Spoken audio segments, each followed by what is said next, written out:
All right, Sort of Sports Podcast, episode 68. And ladies and gentlemen, the 2023 World Series champions are your Texas Rangers. Woohoo! Yes, yes, yes. Deep in the heart of Texas. Right, and that's the whole thing, right? Do they still they do that at Rangers games too? I've been to a Stros game and they did that, but so the Rangers won in 5 games. 5 games. So that's just crazy to me. Man. It was that crap. Okay, so let's go over it real quick. So first game, close game, real close game. Adolis Garcia hits a huge home run. Rangers win 6-5. Next game, Diamondbacks do what they do, which is put up a crooked score, take a big win, 9-1. Everybody's like, all right, we're in for a great series here.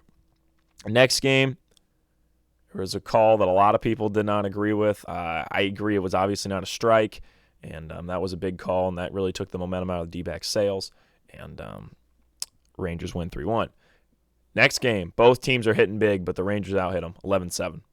Last night, Rangers took absolutely full control, sucked the life out of the Diamondbacks, sucked the venom out of the Diamondbacks. How about that? Are Diamondbacks venomous? I don't know. And the Rangers take the big win. If we're going by mascots, obviously a Ranger would beat a Diamondback. I think a Texas Ranger is pretty powerful fella. So, congratulations to Chuck Norris for his first ever World Series title. Obviously very exciting. So let's talk about, really how they got here. I was texting my buddy, great friend of the pod, Mason White, last night about how this really happened. And we were both saying, he was just like, dude, they just got so hot. Like, they were the team of September.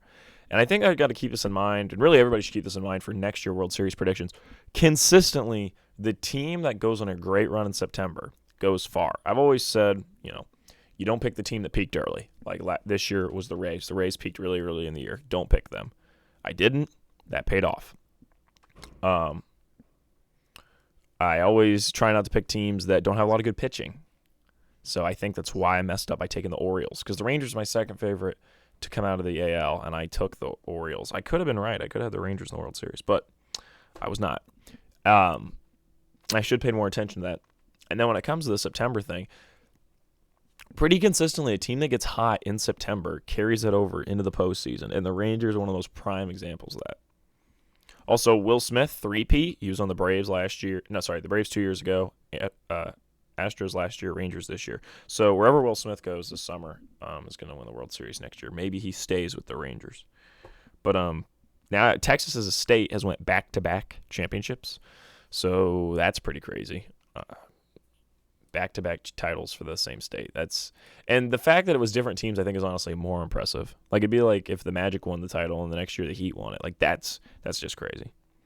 Foolish Baseball had a great tweet. If you don't watch Foolish Baseball, you should. He's much bigger than me. I don't know if he needs my endorsement, but for all my 60 subscribers, if you don't listen to Foolish Baseball, you should definitely watch his videos. They're absolutely incredible. The best baseball content out there as far as video format. The best baseball content as far as coverage is John Boy Media. I can't compete. But Foolish Baseball had a great tweet, and it was Ronald Acuna Jr., and it was the shaking hands emoji with Jacob deGrom. Because there's two guys that were superstar players on their team and got injured, and their team went on to win the World Series without them. And it's really funny to me. And then I was also talking to Mason last night. He was like, and they got Wyatt Langford coming up. Wyatt Langford, 4th pick in this year's draft, absolute stud from Florida University. He's coming up, and so, they've got a big future, too. It's not like they're full of old guys. Wyatt Langford, first-round MLB pick, 4th overall. Right now, he's currently 21. So, yeah, he's apparently killing it in the minors, an absolute beast. So probably going to be seeing him next year, which is crazy. Going to have a potential Rookie of the Year on this team next year, and we'll see how well Wyatt Langford does. But he's currently on the AAA affiliate, the Round Rock Express. So he's an outfielder. So potentially Adolis, if Adolis is hurt for a while, he could come up and replace him. Now, I think the thing that other teams need to be looking at is, how, like, obviously, whenever a team wins the World Series, every other team's saying how they do it, what they do right. The Rangers is a really interesting one to me because their GM and their owner essentially woke up one day, called each other, and said, "Hey, we'll just start winning." And that's what happened. I mean, they went out and they got Simeon. Wasn't that the 2021 offseason, like right before the lockout? Make sure I'm not imagining things. Yeah, right before the lockout. So after 2020, it was after 2021. Yeah, so right before the lockout, because the lockout was beginning in 2022. So they went out, they got Simeon, and they got Seager, and then the next year they went out and get DeGrom. And it just basically their owner was like, I'm just tired of not having a World Series. I'm just going to start getting good guys, and we're going to make it work. But I think the thing on top of that is that they were a good mix of, we went out and bought guys, but they didn't just buy the five biggest names. Adolis Garcia was like an underrated guy, didn't give a lot of credit, and they got a hold of him, and obviously he exploded for this team. But I said at the beginning of the playoffs, this is the best 1-9 in baseball, and they absolutely proved that. They clearly had the best lineup. So I don't know if this is really a crazy thing to tell teams, but if you're looking to build a team like the Rangers, you just have to go out, spend money on guys who can hit the baseball really well, and have 9 of those guys, and then get some good pitching, which isn't as easy as it sounds. So I think it was really a masterclass of building a team. I think they kind of showed the Mets and the Padres, I would say even the Dodgers, on if you're going to go out and buy guys, how you do it. And what the Rangers did differently, I'm not even exactly sure. I think maybe part of it is they didn't just do, like I said, they didn't just do these the 4 biggest names. I think they went out there and got talents that genuinely interested them, like Corey Seager. And I mean, Corey Seager's a big name, but like, he's not always getting the most love. And like Corey Seager and Simeon was a huge name at the time. He was like an MVP candidate guy. So he was a huge deal. Because he would have won MVP. No, he wouldn't have won MVP that year because it was Shohei and Jose were in front of him. Like, he was like 3rd best candidate that year. He was killing it. But that was great. All 3 of those guys had great seasons in 2021. Shohei was just clearly better than everybody. That's crazy.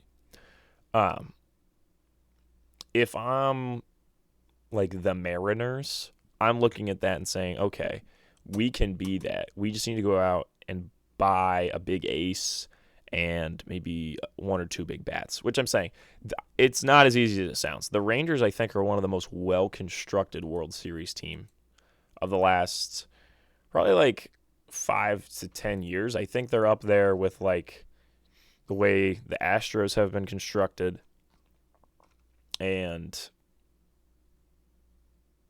probably the 2016 World Series matchup. Both those teams are really well constructed.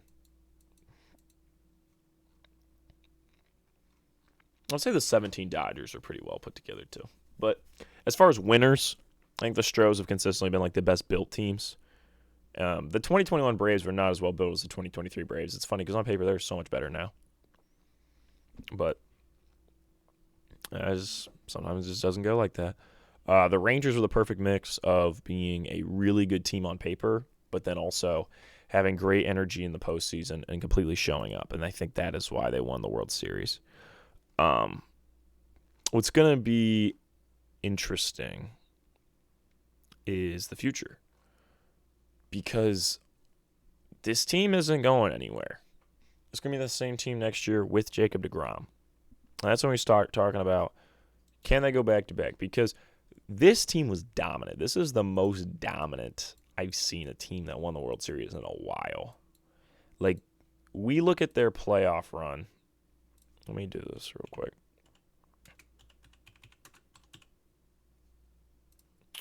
All right, we look at their playoff run. So they win the World Series in 5. They only game 7 they go to is the Stros, who are obviously a very good team. Then they sweep the Orioles and they swept the Rays. Orioles were a good team. The only team that pushed them to 7 games was that Astros team. was the only one. And they came back from being down 3-2. So that's crazy to me. There was only one team that pushed them into, like, being down. And then they came back from that, which is completely crazy. So, it just props to everybody in the Rangers. I think that's when the talks start coming in, though. If this team's going to be the same team next year plus Jacob deGrom, can they go back-to-back? That's, I mean, obviously the goal. The goal of any sport is to win the championship, and can the Rangers do it again? I think that's really interesting. I think the Stros are just going to be as good next year. And that division is not an easy division. I do think the Angels are going to take a step back. The A's will probably not do anything interesting. The Mariners are probably going to be in that same range next year, like 88-ish wins, looking for another wild card spot. They were one game away from being the wild card. Blue Jays got the spot over them. So the Mariners consistently are in that spot where they just miss out. I mean, the year they made it in, they obviously didn't make the most of it, so that sucks for the Mariners. But the Mariners are going to be a quality team. There's 3 quality teams in that division. It's going to be a tough division to play in. I don't see them having an overly, like, dominant, like, 105-game winning year, like, because that division is so strong.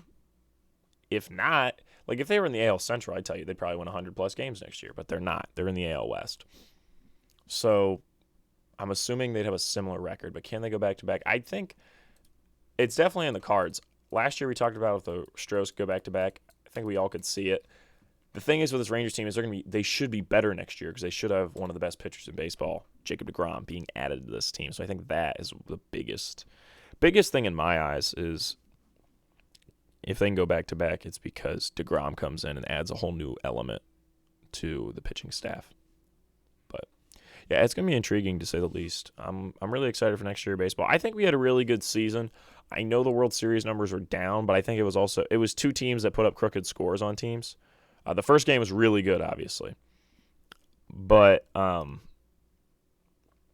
Diamondbacks are a team that when they win, like, big, and the other team does really poorly. The Rangers can win close games, or they can dominate you. The Rangers aren't as much that way, but the Diamondbacks are really a hot, cold team. So I think that led to a little bit of, oh, man, look at the score. I don't think I'm going to watch that because your more casual people aren't going to watch it if the score's nothing. And that's kind of what went on here. Fun fact, though, the Rangers didn't lose a game after Creed announced their reunion tour. So I did make a joke that having the power of Creed and the power of God on their side was going to win in the World Series, and that is what went on to happen. So I guess don't mess with Creed. They truly did take him higher. I know. On a side note, for those of you who didn't realize, Adolis Garcia was hurt for like the last 2 games, and they still won the World Series, so that's crazy. The guy who was pretty much a lock for World Series MVP went out, and then Corey Seager went on to win it. And Corey Seager is now a 2-time World Series winner. World Series MVP with 2 different teams. Only one other guy's ever done that, and that's Mr. October. And Corey Seager also has won both those World Series MVPs in Arlington, which is wild because obviously they were 4 different teams, but it was because it was the bubble. And they played it in Arlington. So that's just kind of a fun fact. That's going to be a little trivia question down the line. Corey Seager won 2 World Series, but they were with 2 different teams, but they were played in the same stadium. What stadium is that? Arlington. Whatever it's called. That's wrong. You have to name the name of the stadium, and then they lose because I didn't name the name of the stadium. All right, quick thing for college football. It's only going to take a moment. I think Washington's going to make playoffs. Right now, college football playoff ranking is Ohio State number 1, Georgia number 2, Michigan number 3, and Florida State number 4. Ohio State number 1 to me is ballsy because they're saying that they think they're going to beat Michigan by saying that. I don't think it's going to happen, but we will obviously see down the line. I think it's kind of Florida State's spot to lose because if Florida State and Washington both go undefeated, and Ohio State loses to Michigan, or Michigan loses to Ohio State, whatever happens, the Final Four to make the college football playoff should be, and most likely will be, Washington, in order, probably it'd be number 1, Michigan or Ohio State, whichever one wins, Georgia, Florida State, Washington. That should be the 4. If Florida State loses a game, which I just feel like there's just energy that it's like going to happen. I just feel it. Then Washington takes that spot, and then whichever winner of Michigan Ohio State now gets ranked 4th, or probably 3rd. They probably put them 3rd, so then they could play each other in the national title. Because at the end of the day, the NCAA was like frothing at the mouth the possibility of that being the national title, which it would be pretty sweet if that was a national title. I'm not gonna lie. So to continue this, I do think Washington is going to make playoff. I think they're going to go undefeated the rest of the way. I'm not as confident in Florida State. But the Washington team just looks good, and I like what they got going on. All right, that's really all I had to say on that. All right, finally time. The Panthers won a football game. We are 1-6 on the year. Let's go. So Frank Reich finally decided that his offensive play calling decided that he should stop calling the plays. So that's that was a really good choice. So Frank Reich let that go, and Thomas Brown, our OC, took over the play callings, and we looked much better. So that's really exciting. We defeated the Texans, a team that I previously thought might win that division, and now with their current record, it's starting to appear that it's not going to be in the cards. Bryce Young looked really good. I love what Bryce Young's doing. He's quickly becoming one of my favorite quarterbacks in the league. I might have to redo my favorite quarterback in the league rankings because, like, Lamar is, like, at this point might be number 1. I love you, Herbert, but I just love watching Lamar. Lamar is so much fun to watch. And Brock Purdy's probably 4th at this point. Bryce Young's probably 3rd. Bryce Young is about to be 2nd or number 1. I love watching Bryce Young. I really wish the Panthers had better weapons for him. And hopefully we eventually this year go out and get him. I think Jonathan Mingo looks really good. Thielen has been really good for us. Thielen has been so efficient, and he's been so quality. And I give Thielen all the credit in the world. He has made the most of this opportunity. But as far as the Panthers go, we're obviously terrible at 1-6. But I do think things are going to improve for us, and that's very exciting. I think we looked much stronger in the win. I think our defense lacks a lot of punch. And I think our offense needs much better weapons for Bryce to work with. I like Chuba Hubbard, but I like Miles Sanders, but it'd be much better if we just had like a really good go-to back. But we don't have that at the moment. Our upcoming schedule, we play the Colts. We can win this game at home. Come on. Get a big win here over the Colts. Then after that, we play the Bears. We can beat them too. So that would be exciting.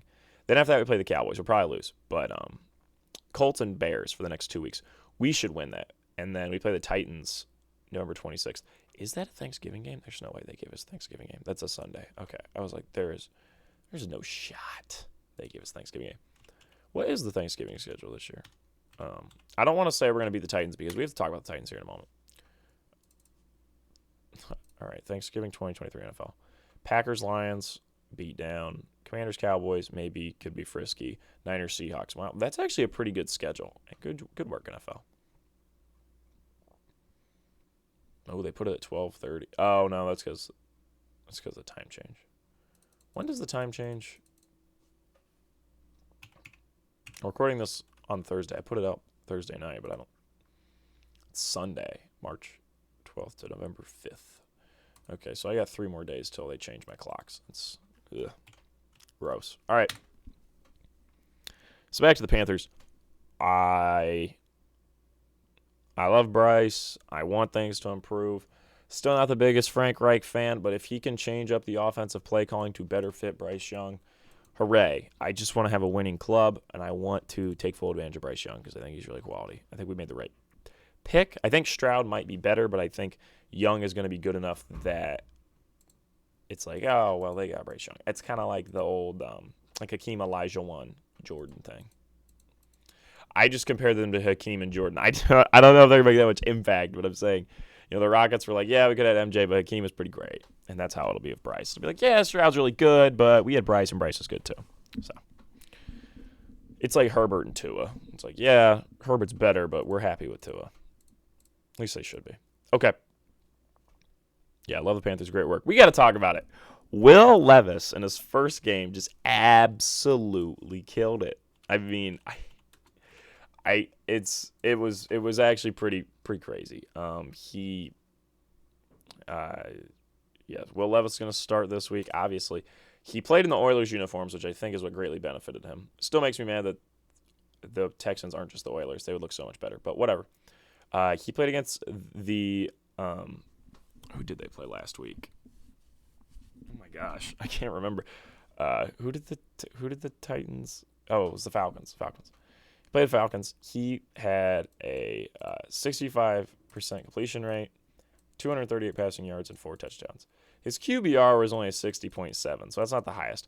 But forward passing touchdown, 238 yards. Those pop off the page. And with an offense that has not looked good at all. And he made them look significantly better. So I give Will Levis a lot of credit. Is he the answer for the Titans? I think we'll know by the end of the season.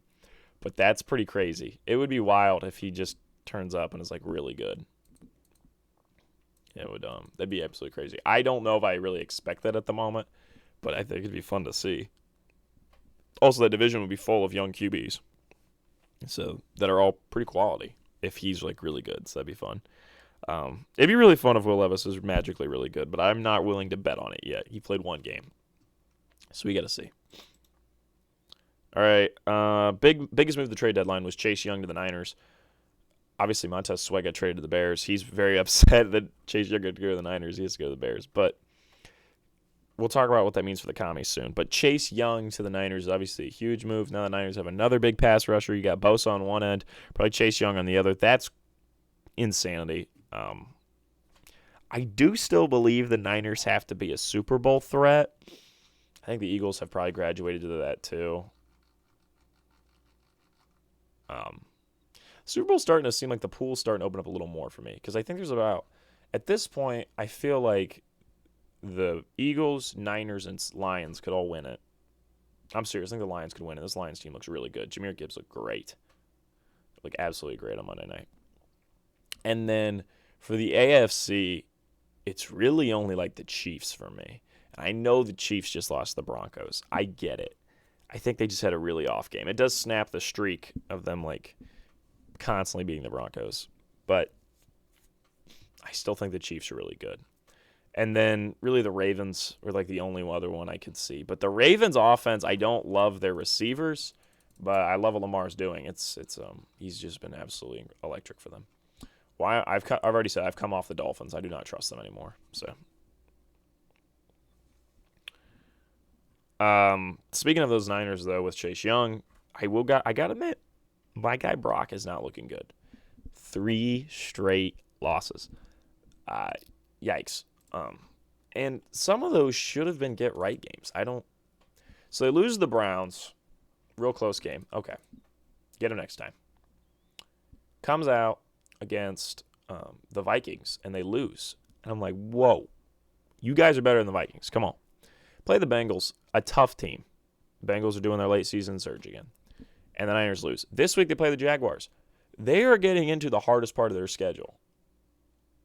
I mean, the Niners had a pretty tough schedule in the year. And they're getting into the hardest part. They're going to go Jaguars, Bucks, Seahawks, Eagles. But Seahawks, that's a rough 5 games. Then you get a bit of a break. You play the Cardinals. Then you got to play the Ravens. So it's going to be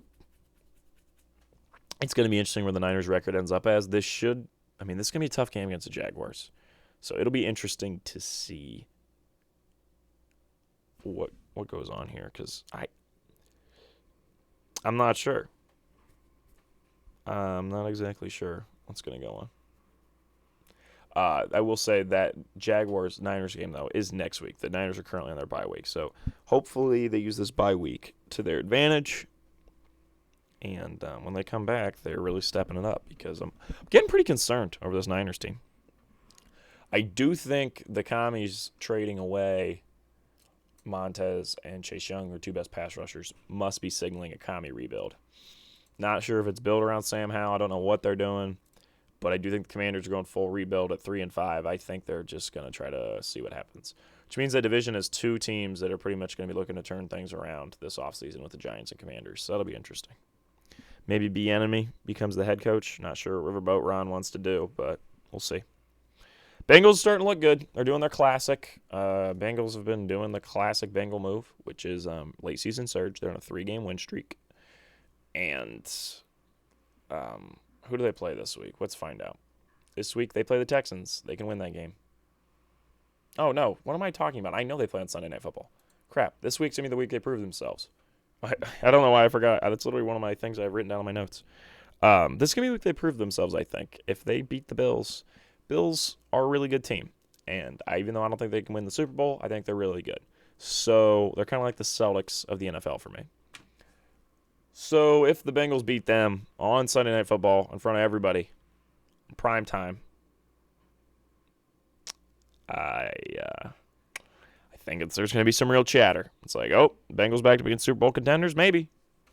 So it's going to be interesting to see how they play tonight. Because the talk was, oh, well, they've been winning games like they always do middle of the season, but they haven't beat anybody good. Well, then they beat the Niners. And people were like, we're not sure if the Niners are that good now. So if they beat the Bills, then it's like, okay, what's going on here? So it's going to be that's going to be well, we will talk about it when we get to primetime picks. Saints and Falcons are both 4-4. I just want to toss that out there. The Saints and Falcons are both 4-4. I just think it's interesting. Neither of these teams are really that bad, but neither of them are that good. It's I do like the fact they started Taylor Heineke. That's a smart move. I like Taylor Heineke. I think he's solid. I think he does a good job. So I think he can actually take this Falcons team maybe to a division title, which is wild. Josh Dobbs of the Vikings. This getting a lot of media coverage. I like Josh Dobbs of the Vikings. I think it's a solid move. Do they make the playoffs with him? No. I know they are at 4-4. I think the Lions kind of have a hold of that division in my mind. I don't think the Vikings are making a wild card spot either. Maybe they sneak into the playoffs with Josh Dobbs. Dobbs has been playing really well. I like Dobbs a lot, but I'm not the most confident in this Vikings team. So, the Lions looked great, absolutely great. I already touched on that. Seahawks are 5-2. I took them to win the division earlier on in the year, and it's starting to look like that was a decent pick. They look like a good team. They beat the Browns. They probably should have lost, honestly. But, yeah, the Seahawks, they've looked like a really good team. I think their ceiling is like an NFC championship berth. I don't see them getting out of the NFC championship, but it's a good team nonetheless. Chiefs lost to the Broncos. I already talked about that. And then I do think we're getting an MVP Lamar this year. I'm starting to see it. I don't know if I'm starting to see it. I've seen it. He's just looked like an absolute stud this year. I think he looks I think this is the best we've ever seen Lamar play. I'm going to be really honest. I think this is better than 2019 Lamar. 2019 Lamar, they didn't know how to play against him yet. He has grown as a passer and as a decision maker, and it shows this year. He is elevating a team that is not as good as his 2019 team to that same level, and so I give him a lot of credit. He's looked like an absolute beast this year, and he's in a tougher division. This division is much better than it was in 2019. If you remember, back in 2019, that was the terrible Bengals year that ended up them picking Joe Burrow in the draft. So just want to toss that out there. Then, on top of that, the Browns, that was like the year that they were bad and no one knew why. And then the next year, so they fired Freddie Kitchens. And then for the Steelers, that was like one of those years where they were like pretty good, but like nothing amazing. Because it was a year before their big, like 13-0 start to the year they had in 2020. So, yeah. That's why, they had, the Ravens had a 14-2 record or something crazy that year. Because that division was so piss poor that year. Let me look what that record was real quick. I can pull it up. 14-2. And then the Steelers are 8-8, Browns are 6-10, Bengals are 2-14.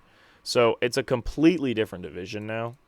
Every single one of those teams is going to have probably a winning record, honestly. So I don't know. Probably, honestly, a lot of these teams could probably get to at least 500. So it's a completely different division in the fact that they're still killing it. They are 6-2 in the year, probably going to end at about 12-5-ish. I'd say, for the Ravens, but I do think they're going to win this division. I think Lamar's going to win MVP. And I think there's going to be some Super Bowl chatter about this team, and I'm going to be here for it. Want to toss out there, the Jets are 4-3 on the year. I just got to make that clear to everybody. The Jets are 4-3 on the year. Zach Wilson has, I don't know if it's really him that's leading the charge, but they are 4-3. So props to them for making it work pretty well. And I got to give them credit. The Jaguars have taken hold of the AFC South now. I did kind of talk about that, even though the Texans are only 2 games back. But the Jaguars do seem to be kind of rolling more. I still don't absolutely love what the team. I don't absolutely trust this team, but they are starting to win a lot more games. The records are starting to take shape. I do want to toss it out there. If you start to look at the standings, it's starting to look like you're starting to see which teams you're looking at and like, okay, probably not making the playoffs just based off what we've seen. Probably making the playoffs. Like if you look at the AFC West, for example, you look at them, everybody has 3 wins except the Chiefs who have 6. I think you know who's going to win that division. AFC North, everybody has 4 wins except the Ravens who have 6. Starting to feel like the Ravens are going to win that division. Look at the AFC South. Everybody has 3 wins. The Jaguars have 6. I think you know who's going to win that division. Then you got the AFC East, the only one that's really still up for grabs. Where the Dolphins are 6-2, the Bills are 5-3, the Jets are 4-3, and the Patriots are 2-6. Go to the National Football Conference. Why do they say it like that? Just the NFC. The NFC. Go to the NFC. The Eagles are 7-1, Cowboys are 5-2, Commanders and Giants have 3 wins and then 2 wins respectively. So, you know the Eagles and Cowboys are going to be the top 2 there. You go to the NFC West. The Seahawks are 5-2, the Niners are 5-3, the Rams are 3-5, the Cardinals are 1-7. It's like, okay, probably Seahawks and Niners wins the division. Maybe the Rams make a late season surge, be a wild card, but probably not. You look at the NFC North. The Lions are 6-2, Packers and Bears have 2 wins, Vikings are 4-4. Think you know who's going to win the division. Maybe the Vikings make a late season surge, but most likely not. You look at the NFC South. Everybody has 4 losses, except Panthers who have 6 losses. So Bucks are 3-4, and then Saints Falcons are both 4-4. This one is like one of the biggest ones that's still up for grabs, but it's also the worst division. So I think you're starting to get a hold on who is going to be where when it comes to the end of the year, and that's interesting. The Eagles did win in a close one. That was a little weird. Did not expect it to be that close, but that's the way I went. And they did win, so no worries there for them. But 38-31 playing the Commanders. It's weird. They play the Dolphins, completely take care of business, and then they play the Commanders. The Commanders put up a pretty big fight. I think that's what's weird about the Commanders is they consistently put up fights, but then they come up short. I do give the Eagles a lot of credit. They consistently win in close games. You look at all of their games this year, they're all within about 10 points. And they play the Patriots, win by 5. Play the Vikings, win by 6. They play the Buccaneers, they win by 14. Okay, big win. They play the Commanders, they win by 3. They play the Rams, they win by 9. They play the Jets, they lose by 6. They play the Dolphins, they win by 14. They play the Commanders, they win by 7. There's not a lot of huge wins there. Only 2 wins that were over 1 score, actually. So that'll be interesting to keep an eye on. Their next game is this week when they play the Cowboys. And that'll be on marquee matchups. And then they do have the bye week, and they will play the Chiefs on Sunday Night Football. So, all right, let's shift over to marquee matchups. So Sunday at 1 p.m., we got Ravens versus Seahawks. 2 really good teams, one led by their quarterback, one led by all their weapons. It's going to be an exciting game. So I'll be watching this one to watch MVP-level Lamar. And it's a tough team, not a team you want to play. And both teams have 2 losses on their record. So one of them is going to come out of here with 3 losses. So that'll be interesting. Other game for 1 p.m. was Bucks-Texans. I think it should be pretty interesting. See if the Texans can fix up after losing the Panthers and see if the Bucks can add another win to their record. Bucks are kind of been floundering a little bit. The Bucks they're on a 3-game losing record. 3-game losing streak. So trying to fix that. And the Texans are on a 1-game losing streak, but they lost the Panthers, so they're gonna want to fix that. So that'll be interesting. For those of you that want to check out Will Levis this week, he plays tonight at 8:15 for Thursday Night Football. So he's going to have his first primetime game is his second ever start. So, speaking of his prime, 4 p.m., want to toss out there is Cowboys-Eagles for obvious reasons. The rivalry game and two quality teams in that division. Primetime picks. So, we got Titans versus Steelers. I'm going to go out on a limb here. I'm going to say Titans. I think Will Levis can get a big win. I think Will Levis can start his career 2-0. I know I said I wasn't going to get too excited, but I think a part of me just wants to see it. So, I'm going to take it. Titans over Steelers. Let's see if he can keep the momentum. Sunday Night Football. This is the big pick. Bengals versus Bills. What am I going to take here? I kind of am starting to see the Bengals do their late season surge like usual. So I'm going to bet on that. Bengals over Bills. Monday Night Football, Jets versus Chargers. I'm going to take the Chargers over the Jets. I think they can beat this Jets team. It would be very, very interesting if the Jets move to 5-3 and the Bills are 5-4. That would be crazy. That would be absolutely crazy. I mean, isn't that their records, right? Let me check that real quick. If that would be the way that turns out, if everything goes the way I'm talking. Let me make sure it's. Yeah, that would be how that goes. So that would be absolutely crazy. We will have to see if that is a reality, but that'd be crazy. But yeah, I'm gonna take the Chargers over the Jets. Bengals over Bills. I'm really excited for that Sunday Night Football game. It's gonna be a great game. Quick thing on the NBA. So James Harden is now a member of the Los Angeles Clippers. I don't think this does too much for them. I get they went out and tried to get a star, but I just feel like he's destined to, by February, have some injury, and he's out for the rest of the year or something like that, because it's always what happens with James Harden. So, to me, it's not that big of a move. I still think the Clippers team will probably be a play-in team, because just due to injuries and stuff, I don't really have a lot of faith in this team. So, I mean, I get everybody's like posting and acting like it's a big deal. I don't think this Clippers team's really that good, and I don't really think this makes them that much better. So I was talking to my friends. Maybe they win 5 more regular season games because of this. And also, just on a simple basketball level, you're taking the ball out of Kawhi and Paul George's hands more now, because Harden's going to want his shots. Do you really want the ball out of Kawhi and George's hands in order for Harden to take it? I don't know if I do. Other thing for the NBA, speaking of a team that I don't believe in, I want to talk about a team I do believe in, and that's the Spurs. Looking absolutely great under Wemby. Maybe they're going to be even better than the 10th best record in the West. Granted, it's a really good Western Conference, but Wemby and this team looked really good. Devin Vassell has looked really good. I've been a Keldon Johnson hater in the past. I got to admit, Keldon Johnson's looked really well. He got the game-winning steal to have them beat the Suns in OT. He actually shot the game-winning shot. So great work from Keldon Johnson.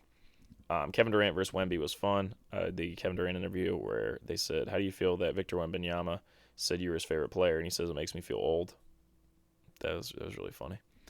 But, yeah, it was I think the Spurs looked really good, honestly. I've been really happy with what I've seen from them. So, yeah, hopefully they can keep the momentum going. I do think Wemby's looking like a strong candidate for Rookie of the Year. He's been an absolute stud. He's really been everything I said he kind of had to be, which was about, I think his stat line the other day was literally what I said.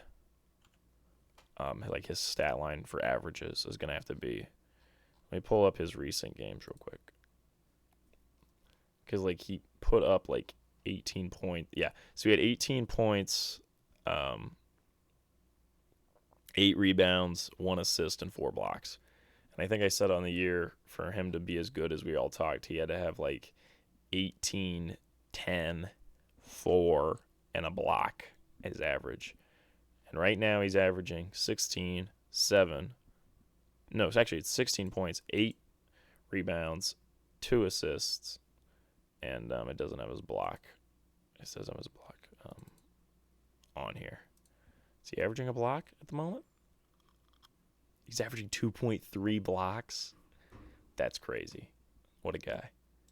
Yeah, so I also said he would have to get at least a couple people saying he should win MVP for how much he turned the team around, just trying to throw out hot takes. And then he also would have to be on an all-defensive team to live up to the hype. He might be doing that, honestly, which is crazy. It's a crazy level of hype I set him up for, and there's a chance he's pulling that off. So that's absolutely great work from Victor Wembanyama. You got to love it. So, yeah, pretty exciting. I think it's all I got to say about the NBA. I think we are shifting now over to that was all for the sports stuff, and now we're gonna shift over to movies and TV shows. So I've been rewatching Invincible in preparation for the new season, and I just gotta say, I know I really like The Boys. Don't get me wrong, but I think Invincible's stronger. I watch Invincible and I'm like, this is just peak stuff. This is an absolutely incredible show, and I cannot wait for the second season. I think the first episode actually comes out tonight at midnight. I think that's actually the way they drop it. So I'm not going to watch it at midnight. I think my plan for tonight is to finish season 1. I got the last 2 episodes left. If you haven't watched Invincible, I highly recommend it. It is an exceptional show. And it's a great show, and I can't wait for the season 2. A little disappointed. It's going to come out in 2 parts. They just said it was nothing story-based. It was just the fact that was production-wise where they were at. Which I get, but it's going to suck to only have 4 episodes by the end of the year. Will I still name it the best show of 2023? Very possible. Really, its only candidates are Last of Us and Outer Banks. I think it was the only shows that released in 2023 that I watched. There are other shows that are going to compete for the best show I watched in 2023, but as far as 2023 shows, I think it's really going to only be 3 candidates. You guys know I'm more of a movies than a show guy. Speaking of really quality superhero stuff, though, Across the Spider-Verse did come out on Netflix today. And so if you want to watch the best superhero movie of all time, it is now on Netflix. And there I go. I just clicked on Netflix and it opened up to it. I think all the Spider-Man movies are currently on Netflix except Into the Spider-Verse. Yeah, they are. Huh. Except they said, like, Amazing Spider-Man and all the Tobey Maguires are all about to leave soon, it says. So I want to get on that if you want to watch those, but gosh. We put Godzilla vs. Kong on here. That's fun. I like a Godzilla King of Monsters. They put all the Godzilla, like the new stuff on here? No, they just put King of Monsters and Godzilla vs. Kong. Well, those are supposed to be the good ones anyway. So, actually, I enjoyed Kong Skull Island. It was a fun movie. I'm going to have to rewatch that at some point. That movie was pretty fun. It wasn't like the greatest movie of all time, but it was a good time. Maybe I need to watch Godzilla vs. Kong. Maybe I'll do that at some point. They also put Whiplash on here. I'll have to watch Whiplash at some point. Great stuff. Yeah, so I already said to my mom who listens to this podcast, she's got to watch Across the Spider-Verse because it's like the best superhero movie ever made. Highly recommend to anybody listening to the podcast, though. It's amazing. All right. I do want to talk about, so this article came out talking about Marvel, and they are in shambles. It is rough. Apparently, the rumor, and I'm not sure how accurate this rumor is. So, like, the stuff they're talking about in the article, here, I'll start with the stuff that's true. In this Variety article, they have said that they're truly tossing around the idea of bringing back Iron Man, Captain America, and Thor, and, like, the original MCU heroes because they're so displeased with the performance of their current movies and stuff, which is just completely crazy to me because if you think back to just like 20 years ago, for anybody that was alive during like the early 2000s or just the 2000s, like basically before the MCU, you know, you looked at anything Marvel related, who they were marketing, their big 3 was Spider-Man, Wolverine, Hulk. It was like their main 3 heroes. They would market on everything. Iron Man, Captain America, Thor, those guys were a tier below. Those guys were like the level of like Green Lantern and Aquaman for DC, where it's like, yeah, you're pretty well known, but like you're not on the level of Batman and Superman and Wonder Woman. And like that, I mean, they always talk about DC. They have the Trinity: Batman, Superman, Wonder Woman. For Marvel, it was like Spider-Man, Hulk, Wolverine were like their big 3. I mean, they had look up the Spider-Man, Wolverine, Hulk popsicles. Those were delicious, and I don't think they still make those. There's no way they do, but those are absolutely great because those are their 3 biggest heroes. Nowadays, if you said like who are the 3 biggest Marvel heroes, you're probably going to hear Spider-Man, Iron Man, Captain America probably, which is crazy. It's completely crazy that's how much it's turned around. I mean, if you just look at comic books alone, you go to a comic store and you're like, hey man, I really want to get some Captain America stuff. Can you give me some of the best Captain America comics? They're going to have to like dig a little bit to get to the best Captain America comics. Like if you go to like find a volume, like a paperback of like a volume of a really good Captain America comic, it's going to be a little difficult to find. Same with an Iron Man comic. Whereas if you're like, hey, what's some great Spider-Man comics? They're gonna be like, okay, well, there's this saga, there's this saga, there's this saga. You can read the Clone Saga if you want to. It's infamous, but you can read it. There's all these different things. Whereas like Captain America and Iron Man, it's like a lot less to pull from. Just interesting. Whereas like if you said, kind of some great Wolverine stuff. Yeah, it was funny. I was just so sidetrack here. Watching Invincible got me really in the mood to read some comics. I honestly thought about going out and buying the Invincible comic books, but I was like, I don't know. We'll see. So I walked down. There's a comic store, like probably a 10-minute walk from my dorm. So I walk over there. It was a really nice place. And I think I sat in there, and not sat, I stood. I stood for an hour contemplating what I was going to get because they did not have what I was going in for, which I was looking for. Either Teenage Mutant Ninja Turtle comics, the IDW ones, the newer ones. Thought about getting those. Didn't have any of those. They only had like 80s Turtles, which I understand those are pretty good, but I was more interested in reading the newer stuff. And then Invincible, they only had like volume like 6 and on. So I was like, okay, I could ask them to order it, but I was like, I kind of want to read something right now. So then I looked over and they had All-Star Superman, which is like the definitive Superman comic for like any Superman fan, and that's what James Gunn is using for Superman Legacy. And I'm a huge Superman fan. I haven't read it yet, so it's like, I know it's like liking Batman and not reading The Long Halloween. I know. So I need to get that taken care of. I'll probably read that next. Or I'm going to read The Authority, because they had The Authority Volume 1. While The Authority is not as critically acclaimed as All-Star Superman, I am very interested in reading that before the new James Gunn movie. So I'll keep you guys updated on what comic books I've been reading. I'm still working my way through Wheel of Time as far as like books, but I was really in the mood for a comic book, and so I went to the comic book store and bought. I ended up going with Watchmen, because I'd never read Watchmen. So I'm sure I'm going to watch the Watchmen movie and HBO show. Probably by the end of the year. I think I'm going to be able to fit it in, because I'm really enjoying the comic. And so after I finish Watchmen, I'll probably read The Authority or All-Star Superman. So once I start reading the Invincible comics, though, it's going to be over. I'm just going to be reading those because I love Invincible. So I'm kind of holding off on reading those, so it's not just like locked into that run. But but back to what I was trying to say. I was talking to Genevieve about comics, and it's funny to me because I was like, when it comes to Marvel comics, I will read pretty much like, if anything, it's like Spider-Man or X-Men. It's like my favorite Marvel stuff. I think it's pretty much consistently their best stuff when I think about it. I think the thing with Marvel for me is when I was younger, DC was my favorite. And I'm talking younger, I'm talking about like 10 years old. Like when I first started to realize there was different companies. I really like DC stuff. And because I really like Batman. I really like The Flash. I was a big Flash guy. Couldn't really get into the CW show, but I really liked Flash comics. And I really like Green Lantern. Huge Green Lantern guy. Enjoyed the movie when I was younger. I still kind of enjoy that movie. I think it's a fun movie. It's obviously not like an amazing movie, but it's fun. So it was really big DC guy. Superman was not as much. I wasn't as big of a Superman guy. As I got older, I became more and more of a Superman guy. I was like, I just like Superman stuff so much, but it took me a little bit. And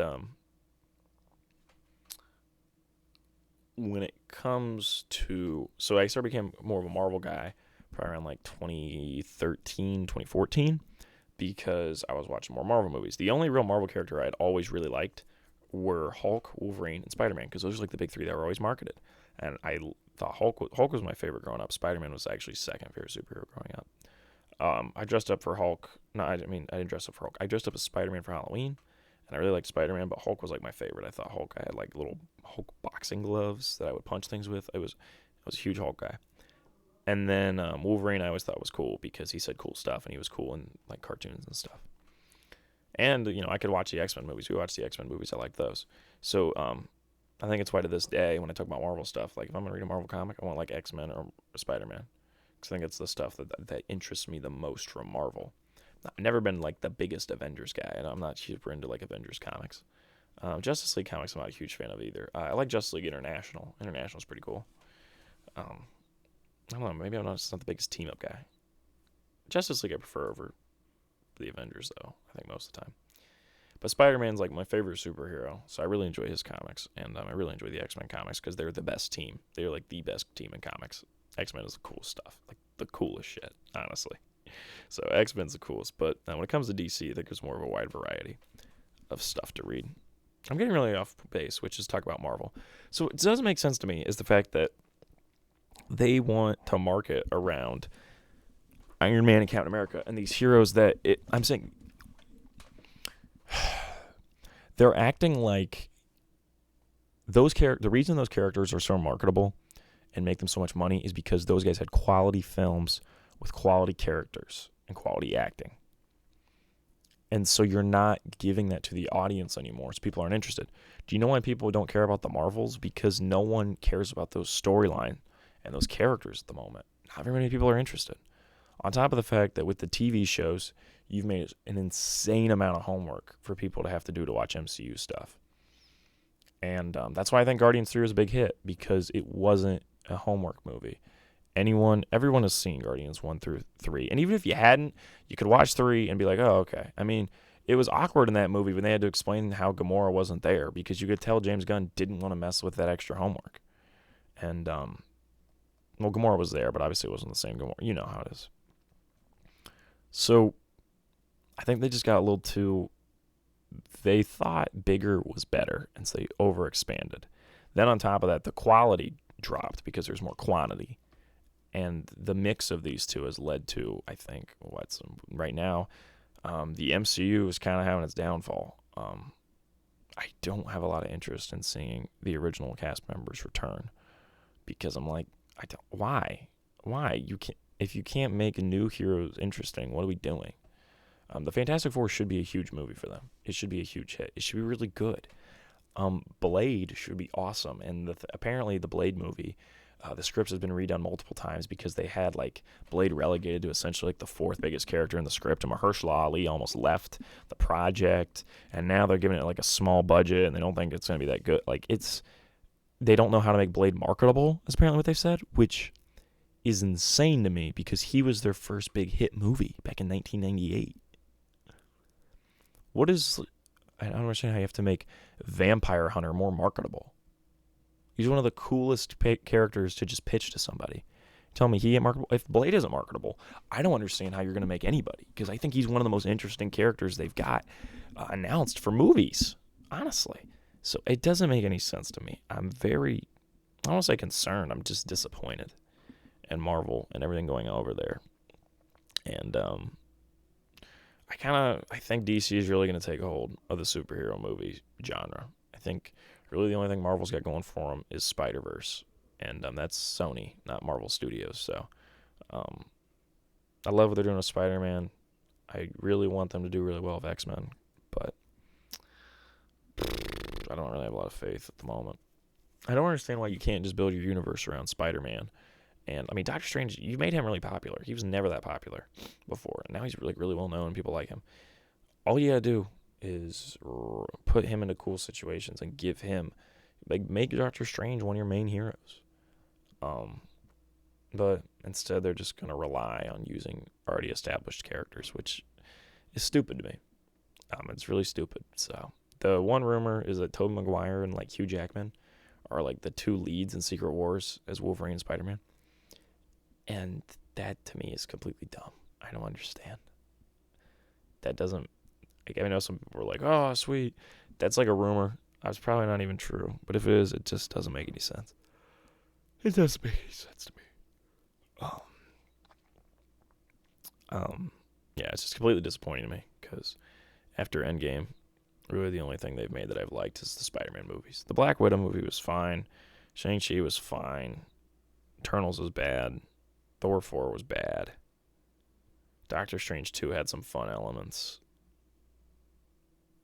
But, I think their greatest accomplishment to me will be, the Infinity War Endgame run and the Guardians of the Galaxy trilogy and their Spider-Man movies. I think that's what they're best at. I also think the Iron Man 1 is just excellent. But, looking back, that's kind of where they peaked, is on those. There's some other good ones, Black Panther 1's really good. Thor 3's really good. I really like Captain America Winter Soldier. But overall, the Guardians trilogy, Infinity War Endgame, their Spider-Man stuff, first Iron Man is their peak stuff.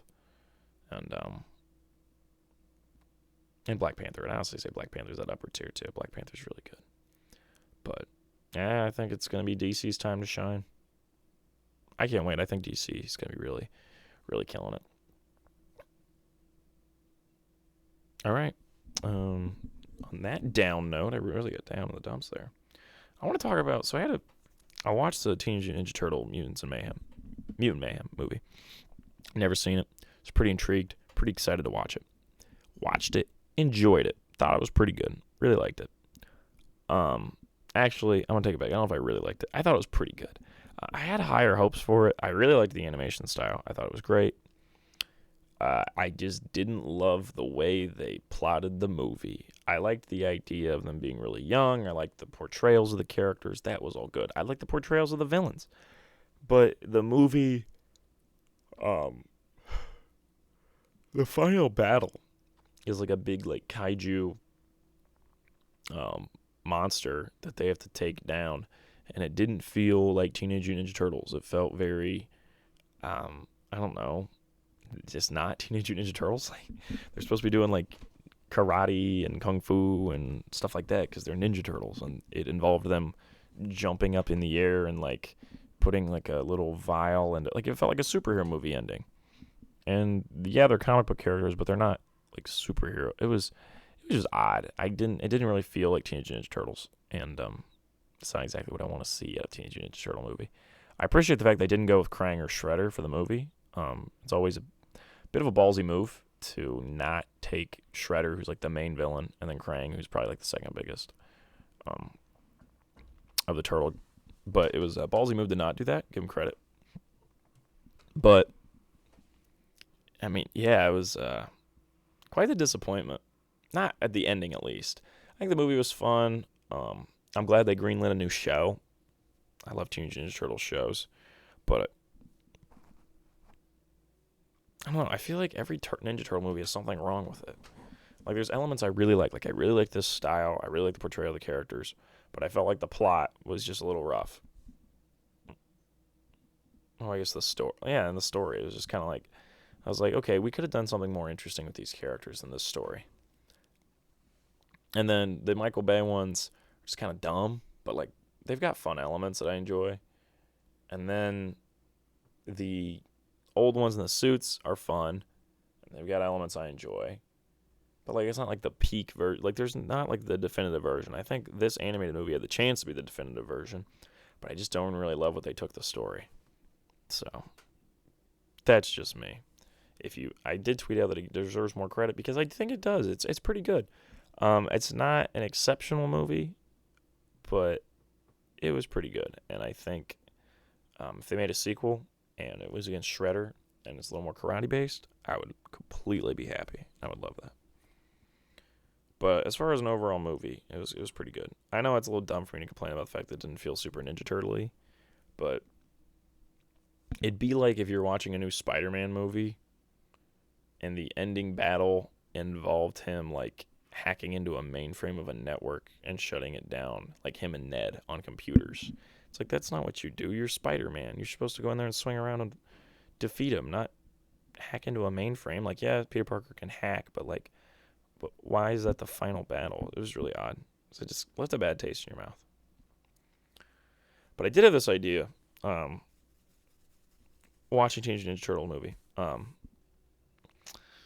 And playing Spider-Man 2, I think it would be absolutely incredible if some studio made like a Teenage Mutant Ninja Turtle game where you're in New York and you travel through the sewers or whatever. Maybe that's like your fast travel system is the sewers. Or actually you can go into the sewers and like go to their like little base and stuff. That'd be cool too.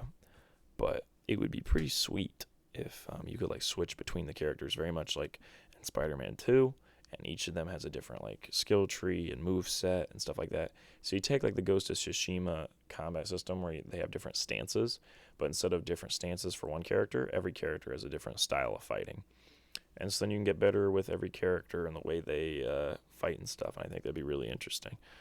As far as movement, you probably do like a parkour system like Assassin's Creed. I feel like swinging isn't really like a Ninja Turtle thing. They like climb stuff, but you know they have like really grippy things, so that'd be cool. But I think it'd be an absolutely awesome game. As far as a story, you know, you have him fighting Shredder or something like that. I'm sure you could write like a really interesting story. And then the Foot can obviously be involved, and Casey Jones. Maybe like he's an anti-hero. You gotta like turn him good. That's part of the story. As far as side missions, you can always do something with Krang, Rocksteady and Bebop, something like that. I don't know. I think it'd be a really interesting game. I think it'd be really fun. I know open world. Some people might prefer for it to just be linear, but I think open world would be fun to run around as the turtles and like do little crimes, like very Spider-Man 2-ish. But I think it would be pretty cool. So I don't know. I just thought of it. I thought it'd be really cool. And yeah, like the Foot Clan and Shredder and all that. That would be sick.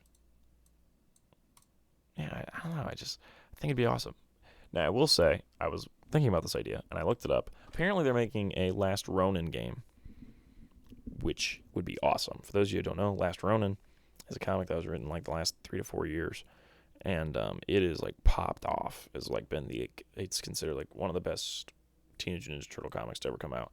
It is like the All-Star Superman of Ninja Turtle comics. It's critically acclaimed, apparently amazing. And I need to read it, and it's about this futuristic New York where all the turtles are dead except Michelangelo, and he is like the last Ronin, thus the title. So I haven't read it. I really should. And at the time, people were like, really, Mikey? Like the jokey one, he's going to be the main? And that's part of the reason it's so interesting is because how that affected him and the things that changed about him, having his brothers dead and all that. So I think that could be an awesome game, and maybe that's going to bring the energy. Maybe that'll do it for me. Like maybe that game will come out and that'll like fill this hole in my head. Hole in my head. I don't want to say that phrase. This hole in my heart. There we go. For hole in my head just seems very violent. Hole in my heart just seems sad. Hole in my heart for a Teenage Ninja Turtle game. I really should get Shredder's Revenge though. I know the side-scrolling ones are fun, but I want like a big, like Spider-Man 2 style game. I think it'd be freaking awesome. All right. Okay, it is now time for my Killers of Flower Moon review, and then after that, the Killer review, because I saw both of them. So last week, Genevieve and I went to Killers of the Flower Moon. Thank you again to her for sitting through the 3.5-hour movie with me. Very kind. Martin Scorsese's newest release. I really liked it. It really worked for me with what it was trying to do. It was a very epic movie. It was very grand in scale. It was a very Scorsese story to tell. He likes to tell story about evil people, and Robert De Niro plays an evil man in this. I thought it was very interesting the way they framed it. From the jump, you know who the bad people are, but you're not sure what they're going to do. And that is kind of the whole tale of the story. It's not like a whodunit. It is very... it's interesting that they made the insight from DiCaprio's point of view, because that gives you a view into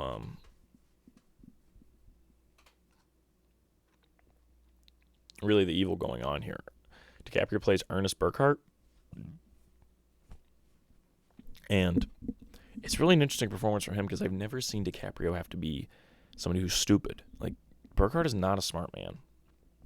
He's taken advantage of completely by his uncle. He's manipulated, and he's just not very bright, and you can tell. And so that's an interesting performance from Leo. I know some people said, well, he's played dumb people before, like Wolf of Wall Street and The Aviator. And I'm like, I don't know if those guys are as dumb as this guy. Like, those guys don't make good decisions. They're smart people that don't make very good decisions. They're just they're a little crazy. I'm like, Ernest Burkhart is just not very bright. Like, you could tell he probably, if he had to take a test on general knowledge, he would struggle. But he did a really good job there. I think he's the only actor I've seen in the movie this year that's got a shot at the Best Actor in a Leading Role Oscar. That is pretty much Cillian Murphy's at this point. As far as De Niro going for supporting and beating Robert Downey Jr., I don't think he will. But De Niro did a really good job with William Hale. It was a very De Niro role. He had to be this evil old man, and he killed it as that. I think it's interesting to me because I saw Fincher's newest movie and I saw Scorsese's. I don't know if I mentioned this last podcast, but I made a joke. It's like, Scorsese gets older, and he wants to make these longer and longer movies because he's old enough now. He can do whatever he wants, and no one's really going to stop him if he makes a long movie. The Irishman's obviously super long too.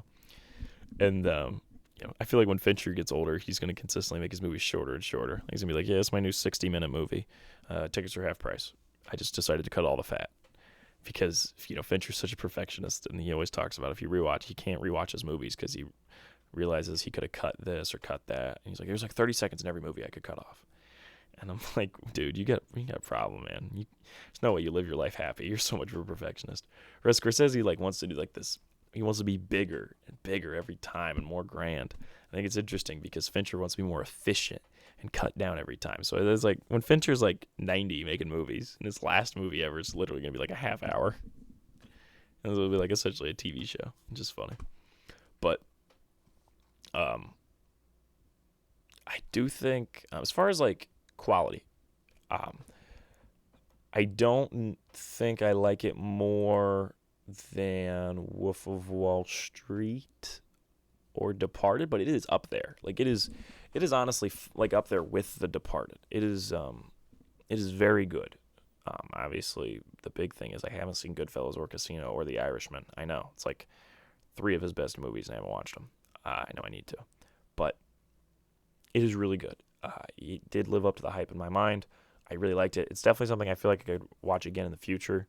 I think I'd get even more out of it on a second watching, and I really enjoyed it. I think if you have any interest in it, you will enjoy this. Is it as good as Oppenheimer? I don't know. I think it's reaching for that. Like Oppenheimer, this has been a great year for movies, because if this came out last year, it would probably be second or third for best movie of the year. It's not going to beat The Batman. No shot. And I would put Top Gun over it just because I really like Top Gun 2. So I'm just saying. But this year, might be fifth, just from how quality this year's been for movies. But I really liked it. If you, like I said, if you have any interest in the story or any interest in Martin Scorsese movies, you will like it. It's very Scorsese story, but he doesn't do all Scorsese tricks. He very much plays with what you think he's going to do, and he makes a lot more of an introspective and less loud movie. He does something a lot quieter, and he's trying to really say something with this one. I know he's trying to say something to every one of his movies, but this one, it felt like he wasn't trying to just do the craziest, loudest thing imaginable. As much as I like Wolf of Wall Street, it's a crazy, loud movie, and the last hour is in contrast to that on purpose. Whereas this movie, it starts out and you're like, okay, this is like a Western Scorsese movie. This is cool. And then it starts to become more plotting and slower, and you feel that he's making a very different type of movie here. And that was really interesting. As far as like directors, I guess the biggest compliment I could give it, I couldn't see another director outdoing this story. If you think of other top directors, if you gave Fincher this story, I don't think he does as good of a job as Scorsese. I think as Scorsese, the idea he had to tell the story through the eyes of Ernest and the way he told it, I think was very interesting. And Lily Gladstone is an absolute standout as Molly Burkhauer. I know every review said that, but I'm going to say it too. She kills it. So, yeah, it was really good. Really liked it. Love Jesse Plemons in every movie, so it was great. I definitely think I'd watch it again in the future, but it is a long one, so just be prepared for that. And it's really good. Don't think it's like Scorsese's best work, but I think it's some of it's probably his top, maybe top 5, top 10. Once I've seen The Irishman, Goodfellas, and Casino, I'll know where it's at. But I liked it more than Taxi Driver. Not a huge Taxi Driver guy. I think it's nearing levels of The Departed. I think I like The Departed more, but it's nearing that. It's very good. Definitely lived up to the hype. It was my most anticipated movie of the year, which in hindsight is crazy. I can't really put this above Across Spider-Verse, but Across Spider-Verse is better than this. This is really good. So really happy with it. I don't think anybody's going to be disappointed by this movie. I think everybody who was excited for it will enjoy it. So I think it was good. I do want to talk about Scorsese versus Fincher real quick, because I saw a Scorsese movie, and then a week later actually not even a week later, 5 days later, I saw a Fincher movie. Scorsese, I think, is interesting in the way that they tell their stories. Scorsese is drawn to stories of an innocent world being infiltrated by evil men. A lot of the stories he likes to tell are those things. Taxi Driver is that. Departed is that. Wall Street is that. Killers of the Flower Moon is that. I haven't seen Goodfellas or Casino, but I've heard they're that also. Whereas we talk about Fincher movies, he consistently does stuff that's an evil world filled with innocent people. So that get taken advantage of by instead of an innocent world being taken advantage of by evil people, he does innocent people being taken advantage of by an evil world. Seven is that. Fight Club is that. I'd say even Social Network is that to a point. Gone Girl is not that. Gone Girl is not that, I will say. The Killer is not that either. The Killer is something very different. The Killer is not what I expected. And I think he's doing that on purpose. I saw somebody compare it to Tenet in the way that it plays with what you expected it was going to be. And I kind of agree with that. But I really like Tenet. And I really liked The Killer. So I went and saw that last night. I think it's time to talk about it. It's going to be on Netflix in 9 days? Yeah, 9 days. I got to see it. There was a cinema here in Cleveland that was showing it early. They got to be in the select amount of theaters that Netflix let have the movie. And I told my friends, I want to go see it. It's David Fincher. We all came out of it, and they were all like, yeah, it's pretty good. And what I said is, I don't think it reaches the upper... Also, I want to toss out there before I get into my Killer review. I think the reason I prefer Fincher as director over Scorsese is because I think I find the innocent people being taken advantage of by an evil world more interesting than the innocent world being taken advantage of by evil people. I think I just enjoy watching that more. I feel like watching evil people at a certain point, you're just like, oh man, I don't know if I want to watch this anymore. So, I don't know, just me. But it's interesting how their philosophies line up in their films.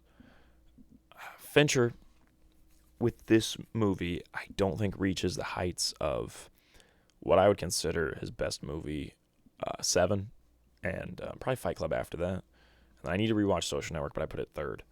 And then Gone Girl after that. Those movies, to me, are all incredible films. I think this is probably right after Gone Girl. I'd say it's near the level of Gone Girl, but I think it's a little weaker. This is one of the most small-scale, like personal films Fincher's ever made. It honestly feels like a parable of like a short story you would hear that tells a lesson. If you watch the movie, you'll see, like, from a character perspective, there's like, you pretty much just follow Michael Fassbender's character the entire film, and like I don't think there is a single scene he's not in. Now to think about it, there isn't. Fassbender's really good in this. Like, really good. He should get a nomination. He should not win the Oscar, but he should get a nomination. He did it excellently. He killed this role. And the voiceover work. Fincher likes his voiceovers. It's always a risky thing to do, but he makes it work in this, and it was a really good voiceover by Fassbender. So great work by him. This movie even has chapters. Like, it truly does feel like a short story that you'd read, and a good short story at that. I feel like it's going to be one that sticks with me. But it's very interesting because I watched a movie that was like the most grand telling of this like epic saga about these evil men taking advantage of and doing these horrible things to Native Americans in America. And then I watched a tale about a hitman who, I don't want to spoil the message of the film. I want you to watch it yourself. And then I watched the tale of a hitman, and it's just like this little tale about him. You watch it, and that's it. That's the movie. I don't really want to say anything other than that because I think it's better if you go in not knowing anything. But it's very interesting how it plays with what you expect to see. You expect it to be like John Wick, and it's not. And part of you naturally feels a little disappointed by that. The other part of you is like, okay, then what was the purpose? Why was it the way it was? And when you start looking at that, then you get into some interesting things. I think it was really good. I really liked it. I do think at this point I should just watch all the Fincher movies. I should just go through and finish them all. But I'd be surprised if really any other of his movies other than Zodiac I like better than this. I don't expect to like Benjamin Button better than this. Don't expect to like Mank better than this. I don't expect to like Panic Room better than this. I don't expect to like The Game better than this.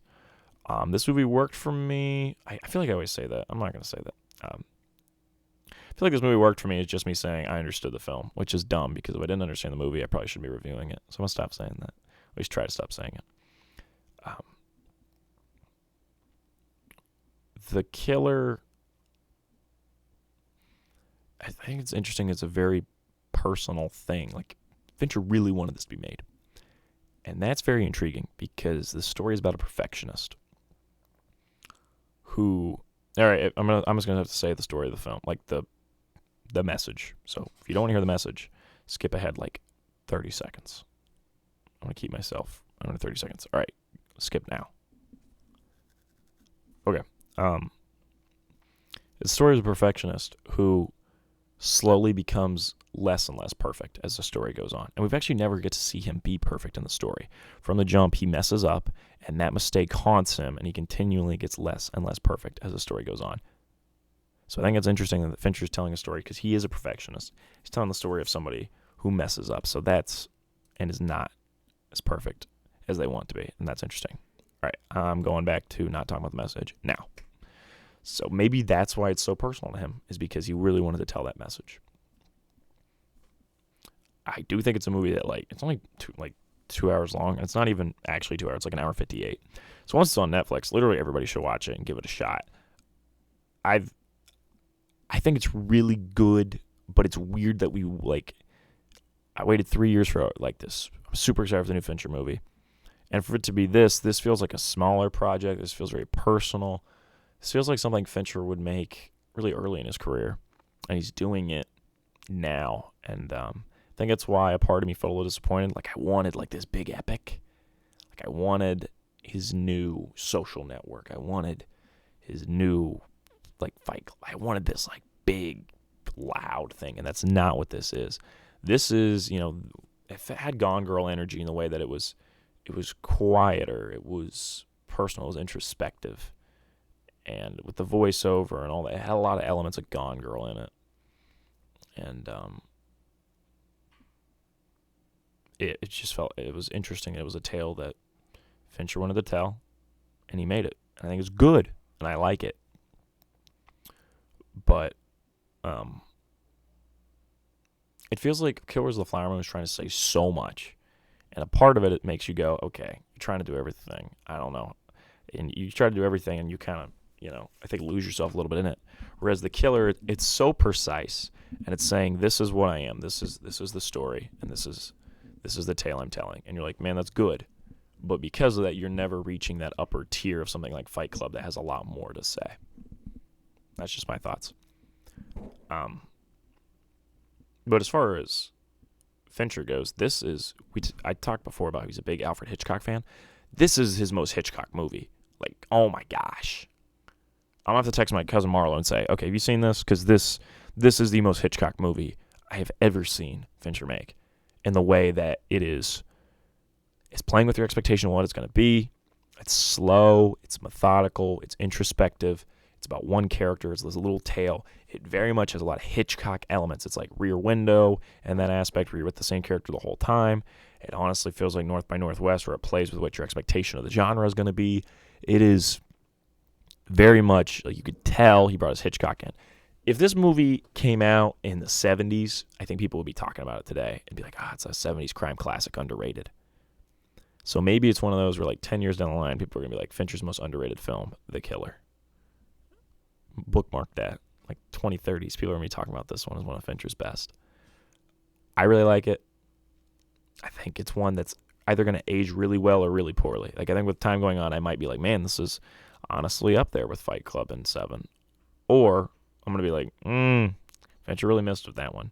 So I think it's got to sit with me longer. Maybe I'll have a better idea by the time a Sort of Sporties roll around. Is it better than Killers of the Flower Moon? At the moment, I say no, but I do think there's potential for it to grow on me. Is part of me being biased towards Big Daddy David Fincher? Probably. But at least I'm being honest with you. Okay. Well, that is it. As far as movies go, I don't really have another big movie until Napoleon. Genevieve wants to go see that new Hunger Games movie, so I'll probably be going to that with her. And then I got to see the new Napoleon movie. So those will be the next 2 movies. I have really no interest in seeing the Aquaman movie. So I'm not planning on that at all. Let me see if there's really anything else.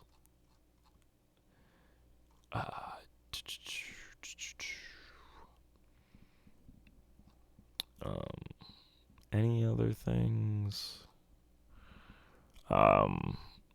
Really? Oh, is this a rom-com? Hold up. Glenn Powell in a rom-com? I love Glenn Powell. You know, I might have to go see this. It's a rom-com. I love rom-coms. This might be the move. All right. I might be going to see Anything But You. It's this rom-com with Glenn Powell and Sydney Sweeney. I love Glenn Powell. I might have to see this. December 15th, I'm on winter break. I could literally go to the cinema by myself while I'm on winter break and enjoy this film. All right. Hype for that, actually. There's a rom-com coming out in theaters. I can't wait now. It's excellent. Apparently, maybe I should see Iron Claw, too. I might go see the Iron Claw. So probably 4 to 5 more movies I'm going to see this year from this year. As far as me watching movies, I mean, I got... Who knows how much I'm going to watch. I mean, new stuff. Probably I'll watch the Watchmen movie. Maybe I'll fit in the Watchmen show, too. But, starting tonight, I got Invincible every Friday night, so I got it made, baby. Maybe I'll do an episode review of Invincible at the end of every one of these episodes. I'll see. I'll think about it. I really will. We'll have to see what I do. Is that all I have to talk about? Sorry, right now I'm just scrolling through all the upcoming film list. I was looking at everything that's coming out. Kung Fu Panda 4. It's going to be the best movie of 2024. Actually, I would say that, but Dune Part 2 comes out next year. So, that's what we're missing. Oh my gosh, November... I could have had a new Fincher movie and Dune and the Napoleon movie, which is, oh my gosh, I could have had it made. That's all right. At least I got The Great Day in October where I had Scorsese, Spider-Man, and Mario all on the same day. It was just incredible. All right. That was it for this episode. Big episode talking about movies. Congratulations to the Rangers. And if Andy really wants to come on and talk more about the Rangers World Series win, I'll ask him if he has anything he wants to say. But I think him and I are kind of on the same page where it was like, wow, the Rangers were just great. And it was like, that was kind of that. So I'll ask him if he wants to do anything else. But I think I probably mostly covered it here today. And so I will see you all in the next one.